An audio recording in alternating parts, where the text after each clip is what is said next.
the question is, how can we meet what's arising? And how can we open to the profound grace that's available on the planet right now to allow the freedom from the past to actually be lived? Actually, to not so much go into an ascension, a spiritual bypass where, you know, it's all a dream and none of it's true and whatever. And then, you know, our lives are just full of unconsciousness and neurosis. But how can we truly see it as the actuality is that the past is virtually no, it does not exist except in a memory in this present moment. It's an illusion. It's gone. And the only reason that it comes forward in our lives, in our attention, in our awareness, is because it's an act of love. It says, okay, sweetheart, here it is again. And maybe you can bring it into consciousness. Maybe you can actually see it with the ability to make it fully conscious, with the ability to be open as this loving, welcoming presence, and no longer be identified as the past, as we are, until we can really look and see for ourselves. And I'm speaking of the big view, actually seeing what the past is, and then the appropriate or the aware response is it's seen through. There's a compassionate, loving listening to what it has to say, and then it's a letting go. What I don't see collectively is the letting go, right? And it's innocent. In many cases, we actually don't know how. By opening to the natural state, the beingness that we are fundamentally, and letting go of the intellectual exercise of, well, I don't know if I really go along with that. And well, I don't know, I've been taught something different, or, you know, whatever the mind is doing, is to just make that commitment to drop in awareness. You can call it Buddha mind, you can call it the Christ consciousness, you can call it the natural state, whatever is resonant and true for you. But if you drop out of the mind that has concepts and background and teachings and all sorts of defenses, and that's really what it is a defense. And it's innocent, but it's a defense. And then just resonate as we are. Then we can really be of benefit to each other, and we can bring forth a field that is rich and alive and vibrant, and literally burn and dissolve what is in defense within the mind. So that's what I would encourage. But it's just a letting go, dropping, not an ascending, though the ascension is not closed off, a being present, and it's a felt, vibrant quality of being. Then we can really serve each other. It's a beautiful thing when it happens. There is nothing like being present in the physical, and that field starts to build as the day goes on. It's one of my favorite things about retreats is after about a day, you know, maybe sooner now than it used to be, the natural state, the the great being, the Buddha mind, the Christ consciousness, whatever you want to call that we are, begins to vibrate and sing and direct. Is to allow that to build and allow that disappearing into the natural state itself. And then the mind, it may chatter, and kind of comment and carry on, because that's its job. It hasn't been, offline yet. But it's just a reflection that is somehow formed in the past. That's really all the chattering mind is. It's been somehow conditioned to believe or to defend or to respond in a very habitual, conditioned way. It has no inherent reality. But that felt sense, that quality of awake and bright and alive, settled, aware, present, available, loving, not someone over here loving something over here, but loving.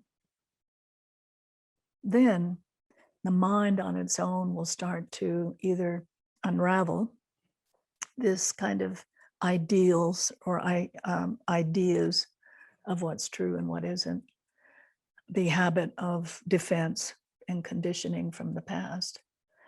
But it also then starts to get on board. When the mind starts to get on board and serve the awakening, the awakened life, then it begins to acknowledge and confirm and collaborate with what is awakening. But there's usually an interim where the mind is still being habitual and doing its thing. And the only way for that to relax and to re-harmonize itself as a reflection of your natural state, the mind reflects. So when it starts to get that something is arising and awakening, the mind will reflect that. But there's an interim. And that interim, the key is not to pay any attention to the mind, which is almost impossible in our culture. So what I would encourage, and I think we'll just sit for about 10 minutes, but I would like to again, and I know I repeat myself, but I think it's a very helpful recognition, is meditation can be a practice, but there's a certain point where there's just a dropping in. The attention comes in, drops, settles. There's a natural opening horizontally of the heart, compassion, interconnection. There's a kind of a movement that is natural and quite unique each time you sit. I mean, you may have a ritual that allows you to settle, and that's wonderful. It's very helpful. But if you insist upon staying with that particular ritual, then you're really missing what pure awareness is directing. So each time there'll be a little bit uniqueness in your meditation. So what you find, rather than a practice, it becomes an abiding, a being, an opening, a revealing. And it's quite unique. And so instead of a discipline, you find that the actuality is a being. And each time you sit, even though there are the deep abiding in the in the silent primordial ground. And there's a kind of an arising and a feeling throughout the cellular system and above and all around, until the body has a sense of it's within this open field of being, that you are being surrounded and infused by the natural state. So then it's a coming home rather than a discipline. So I encourage in these very short meditation periods that we have together is that you really see that for yourself. Because when you find that, then that struggle with the mind and the thoughts and, fantasy and, whatever that happens, it's just like a ripple on the field, or they're like wavelets on the field of being, the vast field. They aren't a problem, right? You don't have to attend to them. You don't have to make it all right. You don't have to push it away. You don't have to discipline. You just rest. And this on its own will start to settle and relax and open. And even if it wants to talk, it just wants to talk. Who needs to identify with that? Who needs to follow that? Who needs not to follow that? You see, the space is so open and spacious that the thoughts come up and they really can't coalesce, and then they just dissolve again. Meditation becomes this great welcoming home without any diversion.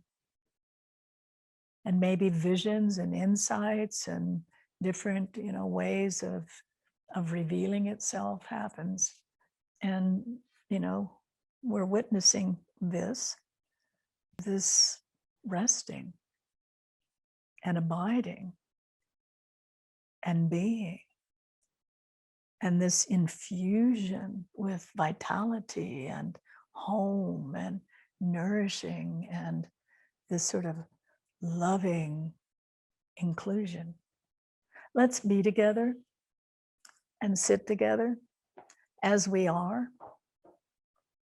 And we not only allow this to become prominent, the great being, the divine self, the Buddha mind, whatever words that resonate with you. It is holy, it is sacred, it is fundamentally the great womb, the great nourisher, the great being, is to experience this sacred beingness. So if we can give that both to ourselves and to one another, then we're home. And it isn't like there's an arrival or someplace that we need to get to. It's more of a coming home. And then it all unfolds and reveals from that coming home. It's here, whole, complete, all is well, profound contentment. And then it just keeps revealing and unfolding from that. That's the reality. It's much more and less than you ever could have idealized.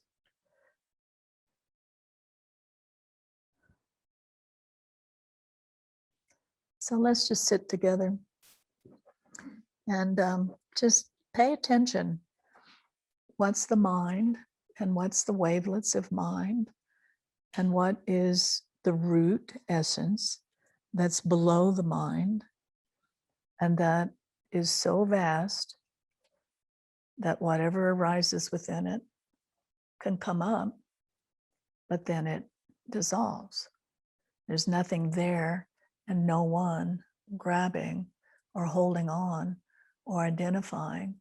And if that habit happens, there's something that sees that. It's awake to it. So it's about 10 minutes, I think.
in this dying or the dissolving of the old and whatever form that that's happening. And we can look across, the world really, and see that happening in absolutely every structure, whether it's financial, whether it's education, whether it's old ways of classifying people by color and whether they have money or don't have money, or whatever it is that is born of separation. And it's of course then true individually, because how could it be different for this individual, because we're all one thing, we're all interconnected. So if you're a witness of the dissolving of the shadow in really a kind of a planetary way, you're also quite aware of the dying or the dissolving of the shadow of the separate person.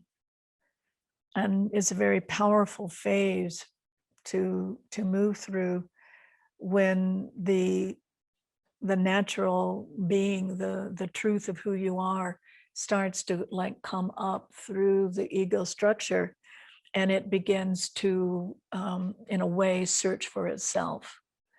And we've all gone through that phase, it's called the searching phase. And maybe we read books, or maybe we travel in different locations, different parts of the world. We, through sort of a karmic memory, we're drawn to certain traditions, or we're not drawn to other traditions. And so that's just a part of a phase of awakening. And we think it belongs to the ego or to the person, but the actuality, it's our true nature waking up in the life and in the ego structure.